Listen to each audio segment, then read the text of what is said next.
안녕하세요, 진목TV입니다. 오늘은 20세기 신학계를 뒤흔든 거대한 논쟁 중 하나를 다뤄보려고 합니다. 바로 유아 세례 논쟁입니다. 이 갓난아기에게 세례를 주는 것이 과연 성경적일까요? 이 문제를 놓고 20세기 최고의 신학자들이 치열하게 맞붙었습니다.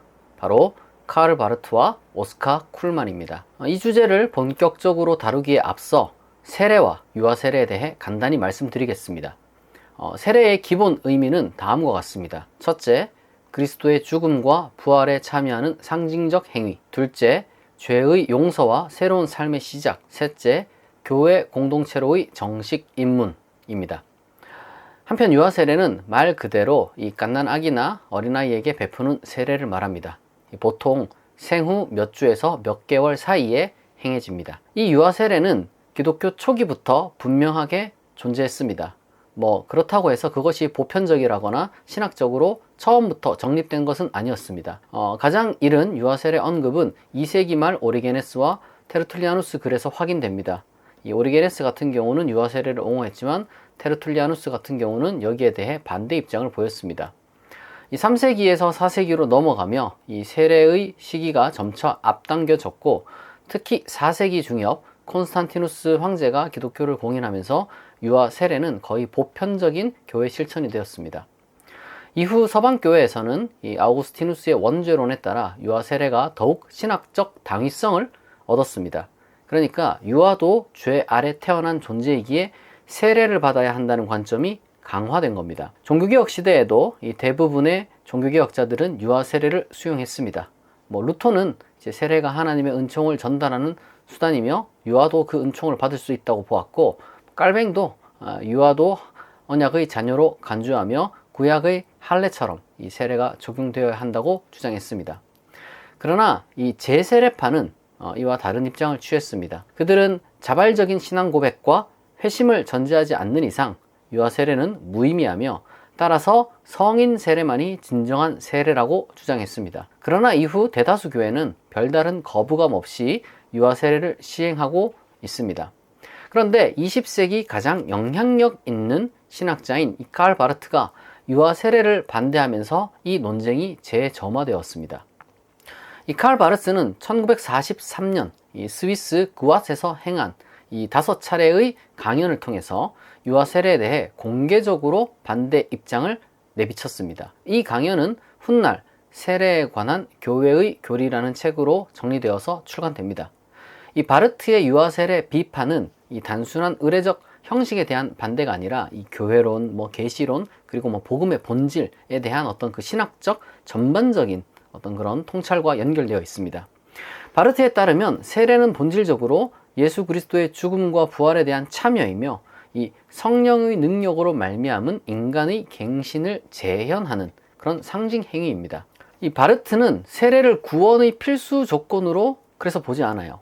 이 세례는 구원의 원인이 아니라 이 구원에 대한 인식을 상징하는 이 보이는 말씀이기 때문입니다. 그리스도는 세례라는 수단을 자유롭게 선택하셨을 뿐 그 자체가 절대적 은총의 통로가 아니라는 거예요. 그런 의미에서 세례라는 것이 은혜의 재현이자 상징적 고백이라고 할 수 있는 거죠. 다시 말해서 세례의 진정한 의미는 성령 안에서 그리스도의 죽음과 부활에 참여함으로써 이루어지는 인간 갱신에 대한 이 객관적 인식이므로, 이 세례는 그 사실을 선포하고 수용하는 상징적 행위이며, 개인은 이것을 인식하고 고백함으로써 신앙의 삶을 시작하게 되는 겁니다. 여기서 말하는 인식이란 단순한 어떤 그 감정이 아니라 하나님의 구속 행위에 대한 이 자각, 그리고 그에 따른 응답인 것이죠. 바르트는 그래서 이 세례를 시민권 취득 서약에 비유합니다. 그러니까 외적 좌격 취득이라는 게 이제 법적 국적이겠죠. 이것뿐만 아니라 그 나라의 어떤 그 가치를 인지하고 동의하는 서약이 있어야 좋은 시민이 되는 것처럼, 이 세례라는 것도 단지 의례적 통과가 아니라 그 의미에 대한 인식과 서약이 따라야 합니다. 이거는 이제 단순한 어떤 그 공동체 편입 그 이상의 의미, 그러니까 삶의 방식 전체를 전환하는 자기 헌신을 포함하는 거죠.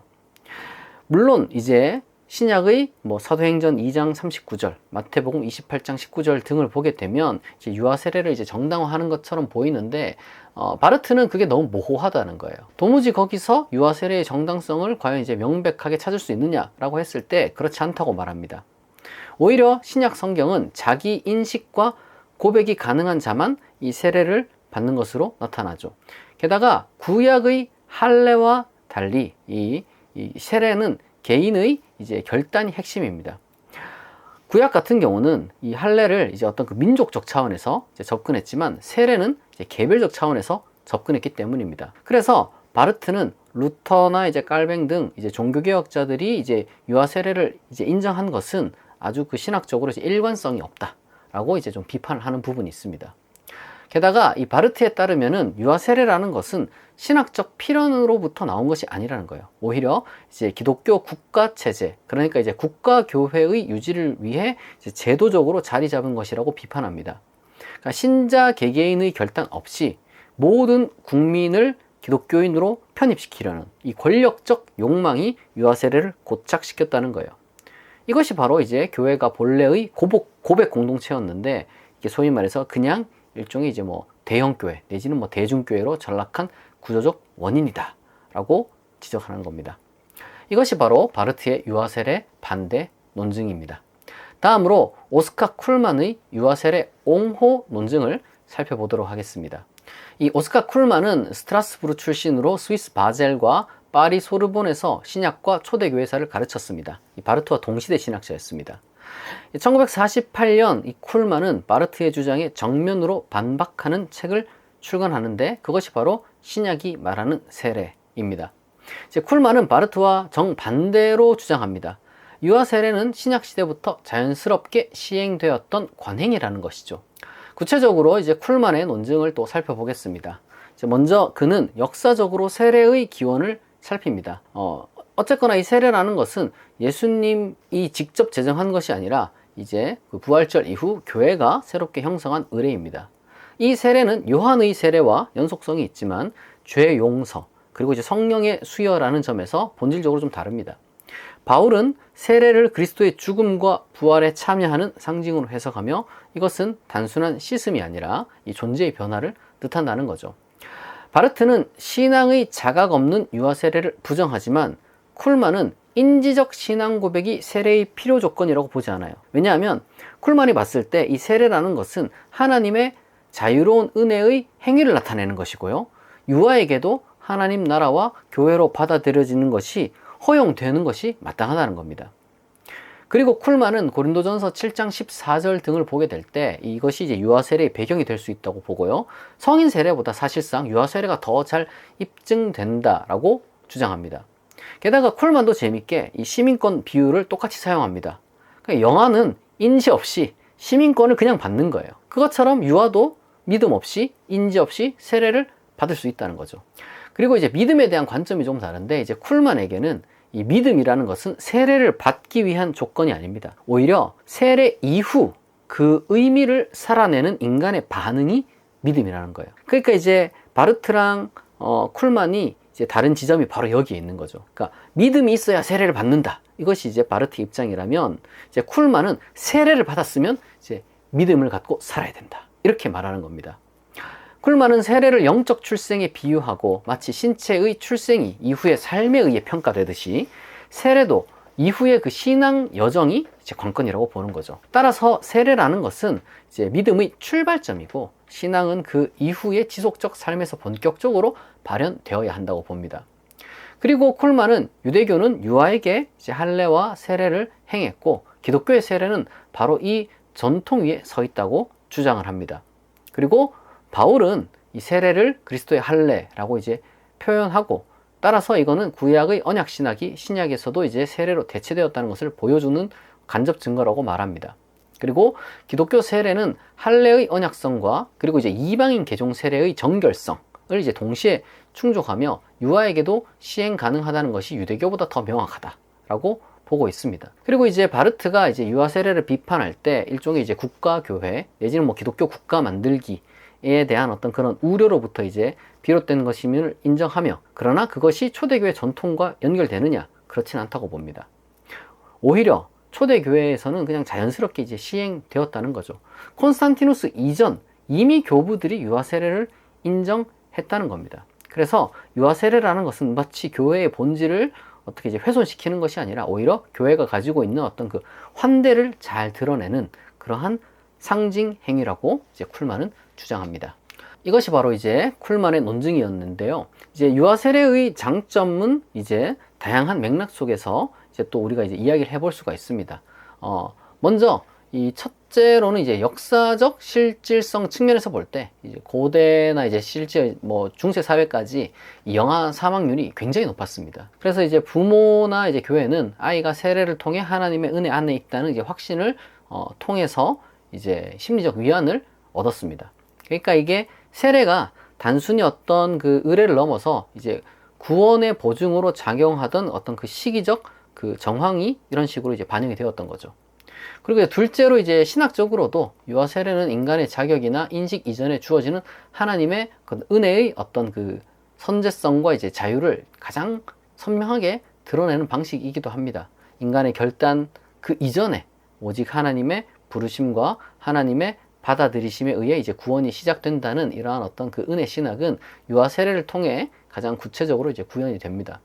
그리고 이제 셋째로 목회적 측면에서도 이제 유아 세례는 부모와 교회 공동체가 이 아이를 믿음 안에서 양육하겠다는 공적 서약과 약속이라는 의미를 지닙니다. 그러니까 이제 그것을 통해서 이 아이가 훨씬 더 이제 사랑 가운데 이제 환대받는 존재로 받아들여지고 공식화된다는 거죠. 이러한 어떤 공동체적인 책임과 돌봄 의식은 아이의 성장 과정에서도 이제 굉장히 어떤 중요한 어떤 동기로 작용할 수가 있게 된다는 그런 장점이 있습니다.